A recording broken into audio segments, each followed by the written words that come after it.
If you're an educator, you know this feeling. The average teacher works about 54 hours a week. Which is already an exhausting number. But here's the part that really got our attention today. Yeah. Only 36% of that time is actually spent teaching students. So what's the other 54%? It's the friction, it's the grading, the formatting, all that repetitive prep work that just eats up your evenings and your weekends. It's robot work. And that 54% is exactly what we're going after. We're not talking about small life hacks. We're looking at how to automate that entire chunk of work with tools that are, for the most part, completely free. We know the world of AI can feel like, drinking from a fire hose right now.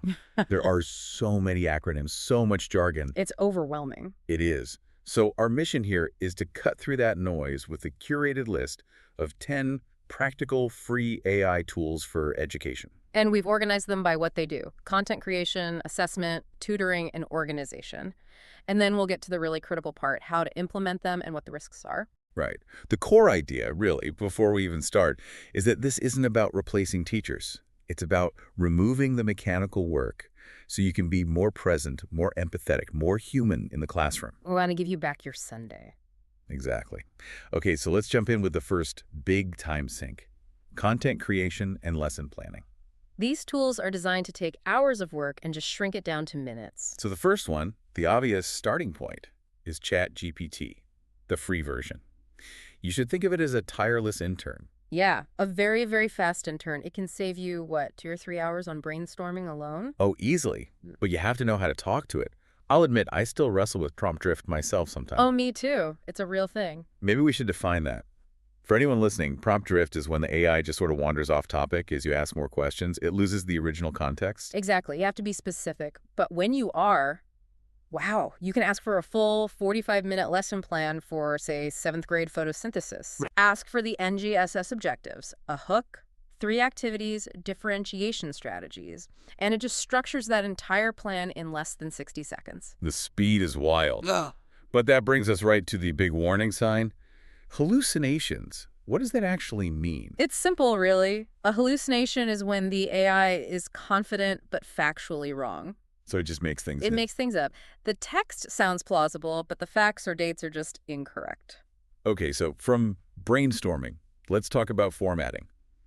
You've got great notes, but turning them into a professional-looking Google Slides deck takes forever. That's where a tool like SlidesAI comes in. It's a formatting shortcut. It takes your text and just builds the presentation for you. Is that, 2 or 3 hours of just dragging and clicking? That becomes about 10 minutes for it to generate, and then maybe 5 minutes of you tweaking it.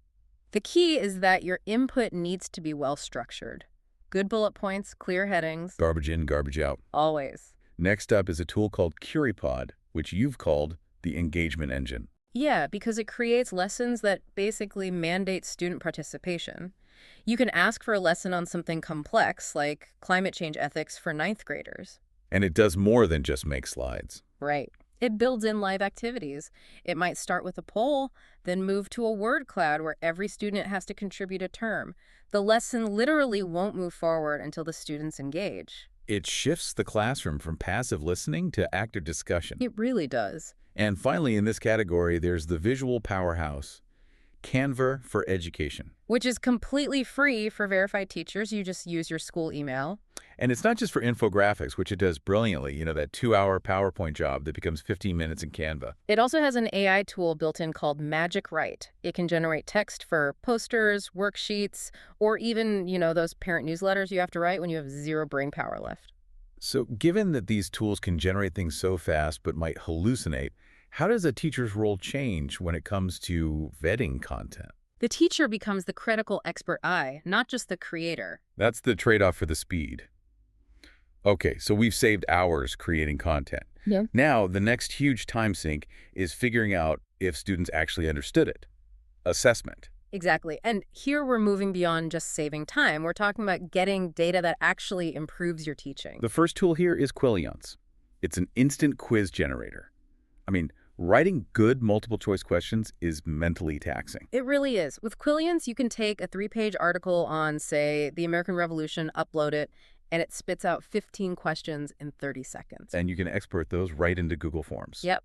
It probably saves an hour of manual work right there. Okay. And what about video assignments? We all know the problem. You assign a video, and half the class is just scrolling on their phone while it plays. Edpuzzle.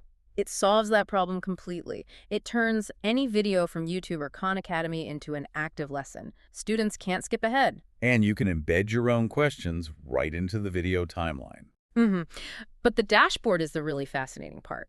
You see exactly who watched for how long and which questions the class struggled with. So the data is proactive. It is. You walk into class already knowing the two concepts you need to clarify immediately. So beyond just speed, what is the key advantage of Edpuzzle's data features for a teacher preparing for class? The data flips instruction. You know what to clarify before the class even starts. That pre-class insight is just invaluable. Welcome back to the Deep Dive. We're now moving into a really interesting area, personalized tutoring and homework support. Yeah, this is where AI can act as a kind of 247 Socratic Sidekick, helping to close those knowledge gaps after school hours. The big player here is Khanmigo, which is built into Khan Academy. It's philosophically very different from something like ChatGPT. It is. If a student puts a math problem into ChatGPT, it'll often just solve it for them, which, makes it easy to copy. Khanmigo is designed not to do that. It uses Socratic questioning. It guides the student step by step. So if a student is stuck on a quadratic equation, Khanmigo won't solve it. It'll ask something like, can you remind me of the standard form of a quadratic equation? So the goal isn't speed, it's learning. Exactly. It's an intervention. It's designed to stop students from just giving up and finding the answer online. It keeps them working because it provides just enough of a hint to get them to the next step. Then there's Socratic by Google, which is a free mobile app. Yeah, this one is more of a concept helper. It's great for high school STEM. A student can take a photo of a homework problem. And instead of just giving the answer, it explains the why, it walks them through the steps, shows them diagrams, links to videos, and even gives them related practice problems. So it's forcing them into a little moment of independent study instead of just copying. So how does the intentional use of Socratic questioning change student behavior when they hit a roadblock at home? The benefit is shifting student motivation from seeking the answer to embracing the learning process. That's it. Okay, which brings us to our last category of tools, organization and niche instruction. This is really about managing the administrative chaos. Every teacher knows that chaos. Lesson plans, state standards, meeting notes, IEPs. It's a lot. A tool like Notion AI can act as a second brain. A very organized second brain. A perfectly organized one. It brings all those scattered documents into one searchable place. It can summarize 10 pages of notes into 3 bullet points. It turns messy meeting notes into a to-do list. It just handles the logistics of your job. And it's free for personal use. It is. And for more specialized instruction, especially for English language learners, there's a tool called Twee.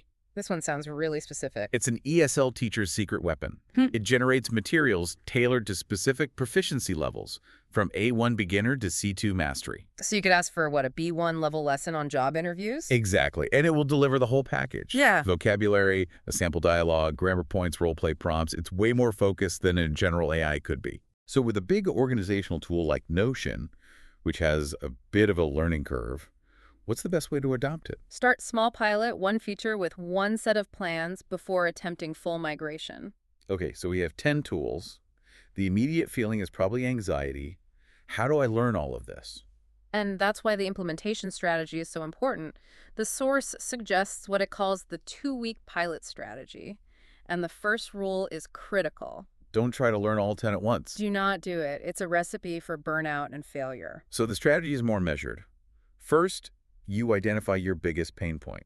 Is it writing quizzes? Is it parent emails? Then you pick the one tool from this list that solves that one problem. Quillionz for quizzes, maybe Notion for emails. And you commit to using just that one tool for 2 weeks. Just 2 weeks. Then you evaluate. Did it save you at least an hour over that time? If yes, you keep it. If no, you ditch it and try something else. It's strategic. That makes sense. But that adoption has to be paired with some clear guardrails, right? AI is amazing, but it's not neutral.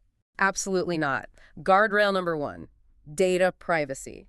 The rule is simple. Never upload personal student information, period. Okay. Number 2, we've mentioned it before, hallucinations. Treat AI as a starting point, not a final authority. You have to double-check any specific facts, dates, or stats before you put them in front of a student. Number 3 is bias. AI is trained on data from the real world, so it reflects real-world biases. You have to review the outputs critically, especially for things like assessments or recommended content, to make sure they're fair. Fourth, over-reliance.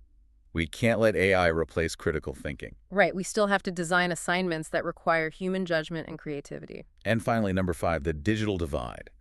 We have to remember not all students have the same access at home. Which means we need to build in class time for AI-assisted work, or at least offer non-digital alternatives. Whoa. When you think about it, imagine scaling truly individualized feedback to 1 billion student queries. The potential there is it's transformative. It is. So when you consider all this, the potential for bias and hallucinations, what is the teacher's new essential role in all of this? The teacher is now the ultimate critical filter and strategic driver of the AI engine. That's the perfect way to put it. So let's wrap this up with the big idea, the paradox we kind of started with. The better we use these tools to automate the robot work. The more time and energy we have for the parts of teaching that are uniquely human. Exactly. AI can generate a perfect quiz. It can explain a math formula. But it can't notice when a student is having a bad day. It can't inspire a love of learning through a personal story or a connection. It can't create that spark. The whole point is to free you from the mechanical friction so you can focus on that human element. So the challenge for you listening is simple. Pick just one tool. Just one. And commit to saving 1 hour this week. Use that hour to have a real conversation with a student you haven't connected with. Or, just leave school before 6 p.m. for once. You are the teacher. AI is just a tool to help you be a better one. A more human one. Thanks for diving deep with us. We'll catch you on the next one.